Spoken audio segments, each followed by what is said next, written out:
Good evening दोस्तों, constipation की series के अंदर हम ये थर्ड वीडियो बना रहे हैं। इसमें हम बात करेंगे कि किन लोगों को कब्ज की प्राय शिकायत रहती है। अब समझिए, सर्दी के दिनों में जो ठंड के कारण कम पानी पीते हैं, बहुत सारे पेशेंट कहते हैं भाई सर डॉक्टर साहब ठंड लग रही है, इसमें क्या पानी पीना, ऐसे लोग हो गए।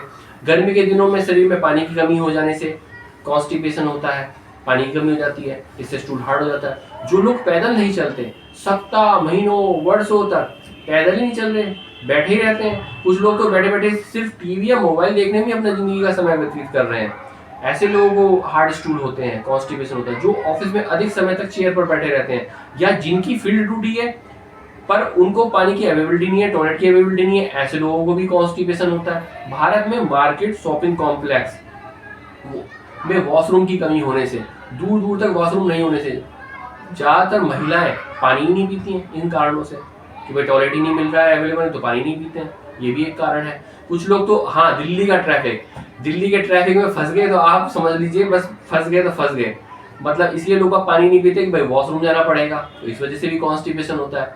ये वो सामाजिक कारण है जिनकी वजह से कॉन्स्टिपेशन होता है। रोजगार, कुछ लोग घंटों तक खड़े रहते हैं, जैसे ट्रैफिक पुलिस हो गया, बस कंडक्टर हो गया, लेबर हो गया, इन लोगों को भी इस वजह से कॉन्स्टिपेशन होता है। शारीरिक कारण, थायराइड हार्मोन की डिफिशियंसी होने से कॉन्स्टिपेशन होता है। डायबिटीज के जो पेशेंट होते हैं उनमें गैस्ट्रोपेरेसिस होती है। गैस्ट्रोपेरेसिस का मतलब बॉवल मूवमेंट का स्लगिश हो जाना, तो उसकी वजह से भी कॉन्स्टिपेशन होता है। मानसिक कारण होते हैं, कुछ लोगों को तनाव होता है, जीवन में डिप्रेशन होता है, तो ऐसे जो लोग होते हैं जो चिंता में रहते हैं उनको इरिटेबल बाउल सिंड्रोम हो जाता है, तो उसमें कॉन्स्टिपेशन होता है। वृद्धावस्था में कोलोरेक्टल कैंसर होने से कॉन्स्टिपेशन होता है, इसलिए ज्यादातर ये बताया जाता है कि 50 वर्ष के बाद हर 5 साल में एक बार कोलोनोस्कोपी करा लेनी चाहिए, प्रिवेंटिव चेकअप के पॉइंट ऑफ व्यू से। इन्फ्लामेटरी बाउल डिजीज हो गई, डायवर्टिकुलाइटिस, ऐसे पेशेंट्स होते हैं उनको भी कॉन्स्टिपेशन रहता है। पार्किंसन डिजीज वाले पेशेंट्स जो होते हैं, जिनको ट्रिमर्स होते हैं, पिनरोलिंग ट्रिमर्स, उनको भी कॉन्स्टिपेशन रहता है। फूड एलर्जी, जिन पेशेंट्स को फूड एलर्जी है ग्लूटेन रिलेटेड, उनको कॉन्स्टिपेशन रहता है। अब आते हैं कि तेज बुखार होने की वजह से, बर्न होने की वजह से शरीर में पानी की कमी हो जाती है, तो ऐसे पेशेंट को भी हार्ड स्टूल होते हैं। काफी दिनों तक बीमार रहने पर या कोई चोट या फ्रैक्चर होने पर हमेशा लेटे रहने वाले पेशेंट को भी मूवमेंट नहीं हो रही है बॉडी के अंदर, उनको भी कॉन्स्टिपेशन होता है। पोटेशियम की कमी हो जाने पर बाउल मूवमेंट कम हो जाती है। महत्वपूर्ण बातें, मल मार्ग में अगर घाव हो गया है, जिसको जनरली डॉक्टरी भाषा में एनल फिशर कहा जाता है, उसमें तेज दर्द होने की वजह से रोगी आते हुए मल को रोक लेता है, जिससे बड़ी आंत में रुके हुए मलों से और पानी सोख लेती है, क्योंकि बड़ी आंत का काम ही होता है पानी सोखना।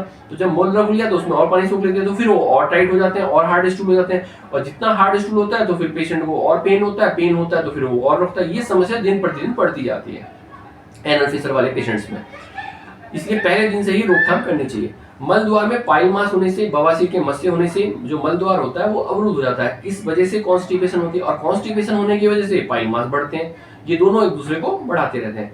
मल द्वार पर पेरिएनल एब्सेस यानी कि दर्द, फोड़ा फुंसी होने पर, एनल फिशर होने पर, भगंदर और नासूर होने पर कब्ज की समस्या को बढ़ावा मिलता है। तो हमें इस बात का ध्यान रखना है कि बीमारी आगे बढ़े ना और उसके कॉम्प्लिकेशंस पाइल्स, फिशर और फिस्टुला इन एनो ना हो, उसके लिए पहले दिन से ही ध्यान रखें कि खूब पानी पीना है, फाइबर रिच जो है फूड मटेरियल लेने हैं, जो मैंने फर्स्ट वीडियो के अंदर आपको बताया डूज एंड डोंट्स का, उनका ध्यान रखना चाहिए। आशा करता हूँ कि आपको ये कॉन्स्टिपेशन बनाया हुआ वीडियो पसंद आया होगा। धन्यवाद।